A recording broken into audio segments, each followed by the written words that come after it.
கடைசியா பாடுற பாட்டு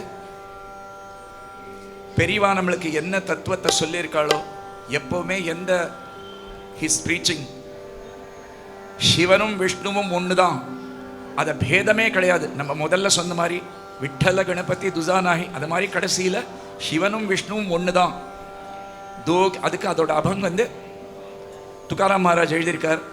தோகே சாரிகே சாரிகே, ரெண்டு பேரும் same, they are the same. விஸ்வநாத விட்டல சகே. அப்புறம் வந்து சிவனை பற்றியும் விஷ்ணுவை பற்றியும் ஒரு லைனில் இவர் வியாக்ராம்பரை போட்டுருக்கார், அவர் பீதாம்பரை போட்டுருக்கார். இவரோட பக்கத்தில் பார்வதி இருக்கா, அவர் லக்ஷ்மி சா பற்றி, இவரோட வாகனம் நந்தி, அவரோட வாகனம் கருடன். இப்படி எல்லாத்தையும் இது பண்ணிட்டு கம்பேர் பண்ணிட்டு லாஸ்ட்டில் சொல்கிறார், துக்காமணே சராச்சரா. நம்ம சராச்சர சிருஷ்டியில் சொல்கிறார், நம்மள்கிட்ட சொல்கிறார், துக்காமணே சராச்சரா, அண்டர்ஸ்டாண்ட் ஒன் திங், பேதனாகி ஹரிஹரா, ஹரிக்கும் ஹரனுக்கும் பேதம் கிடையாது அப்படின்ட்டு இந்த ஆபகத்தில் சொல்கிறா. இதை நாங்கள் பாடிட்டு அப்புறம் ஒரு சின்ன பெரியவாளோட பிரார்த்தனை பாடிட்டு நம்ம இந்த நிகழ்ச்சியை முடிச்சுக்கிறோம்.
Eka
दक्षिणाभिमुख शिवाकृते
பெரியவா சரணம்.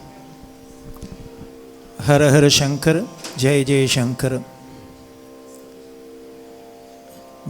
திருமயிலை மகாபெரிவா கோவிலில் பெரிவாளோட 131வது ஜெயந்தி இது. ஆக்சுவலி 4 நாள் ஃபங்க்ஷனாக நாளையிலேருந்து தான் ஆரம்பிக்கிறதா இருந்தோம். இங்கே நடக்கிறது எல்லாமே நாங்கள் எது பிளான் பண்ணினாலும் அதுக்கு மேலே தான் நடக்கும். அது இன்னிலேருந்தே ஆரம்பிக்கணும் அப்படின்னு பெரியவாளுக்கு 4 5 பண்ணணும் அப்படின்னு 5 பிளான் பண்ணால் 6 ஆகும். அதுதான் பெரியவா. அவள் சொன்னா அந்த குரு அப்படிங்கிற ஒன்றும் குருதோச்சி பரபிரம்மஸ்வரர் அவர். இனிமேல் குரு என்ன, அது வேறு ஒன்றும் இல்லை, பிரம்மந்தான். அது எங்கேயோ பிரம்மமாக இருந்ததுன்னா ஒருத்தருக்கு ஒன்றும் தெரியாத இருக்குது. நமக்கு தெரியணுன்னா அது குருவாக வந்தால் தான் தெரியும்.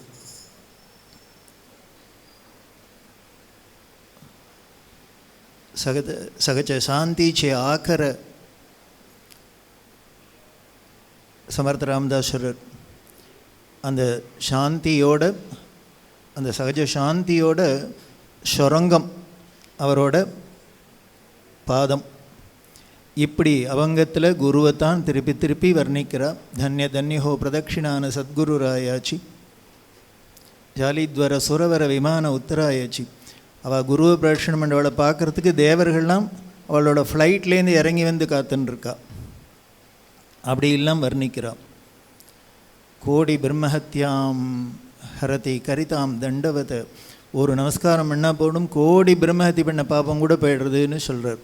அப்படி இருக்கக்கூடிய அந்த குரு சரணம், அந்த குரு பக்தி தான் நமக்கு வேணும். அந்த குருங்கிறது நமக்கு நேருக்கு நேர் பழகி பார்த்து பேசுறதுனால நம்ம தப்பு பண்ணினா அவள் உடனே திருத்திடுறா, நம்ம நல்லது பண்ணனா உடனேயே சந்தோஷத்தை காமிச்சிடுறா. இது ரெண்டும் நமக்கு ஒரு சௌரியம். அப்படி இருக்கிற அந்த குரு நடமாடும் தெய்வம் நடமாடும் தரம் உலகம் அவளை கொண்டாடுறது எப்படின்னா வெறுமனை கற்பனையிலேயே கொண்டாடுறா, அது சத்தியமாக இருக்கிறதுனால தானே கொண்டாடுறா.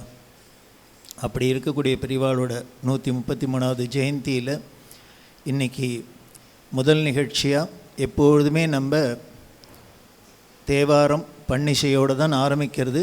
அதுதான் நம்ம கபாலி கோவில் ஓதுவார் சத்குருநாத ஓதுவார் முதல்ல நமக்கு திருமறை இன்னிசை வழங்கினர். அதை தொடர்ந்து நம்ம பாம்பேலேருந்து வந்திருக்காவா ஸ்ரீ ராமன் சங்கர் சார் அவரோட பரிவார். அதில் ஒரு பெருமை என்ன அப்படின்னா, அந்த பரிவாரில் ஒன்றா என் தங்கையும் இருக்கா. எங்கள் சித்தப்பா பொண்ணோவோ அவள் தான் என் தங்க பொண்ணு கல்யாணத்துக்கு வந்திருக்கிறதே கேட்டால், அண்ணா நாங்கள் எல்லாமும் பாடுவோம், வரலாமா வரணும் அப்படின்னு. நான் சொன்னேன், பாம்பேலேருந்து இங்கே வந்து பாடணுமே, வர முடியுமா அப்படிங்கிறதுக்கு. அவள் எதையும் லட்சியம் பண்ணலை, அவள் பாட்டுக்கு வந்திருக்கா. அத்தனை பேரும் பாம்பேலேருந்து வந்திருக்கா. அவ்வளோ பேரும் எதுக்காக வந்திருக்கான, பெரியவாளுக்கு அவளோட அந்த பக்தியை சமர்ப்பணம் பண்ணும் அப்படிங்கிறதுக்காக. அவள் எப்படி பாடினா அப்படிங்கிறத நான் சொல்ல வேண்டாம், நீங்களாமே எல்லோரும் என்ஜாய் பண்ணியிருப்பேள். இவள் எல்லோருக்கும் பெரியவாளோட அனுகிரகம் பரிபூர்ணமாக இருக்கணும்னு பிரார்த்தனை பண்ணி, இவள் எப்பெல்லாம் இங்கே வராளோ அப்போல்லாம் பெரியவா சன்னதியில் அவள் சமர்ப்பணம் பண்ணணும், நாத சமர்ப்பணம் பண்ணணும்னு பிரார்த்தனை பண்ணி அவள் எல்லோருக்கும் நம்மளோட நன்றி நமஸ்காரத்தை தெரிவித்து பெரியவா பிரசாதத்தை சேர்க்கலாம். நாம் குருநாதராக இருக்கக்கூடிய ராமன் சங்கர் சாருக்கு நம்மளோட வந்தனத்தையும் தெரிவித்து இவளோட அந்த கைங்கரியம் மேலும் மேலும் தொடரணும் அப்படின்னு பிரார்த்தனை பண்ணி பிரசாதத்தை சேர்ப்போம்.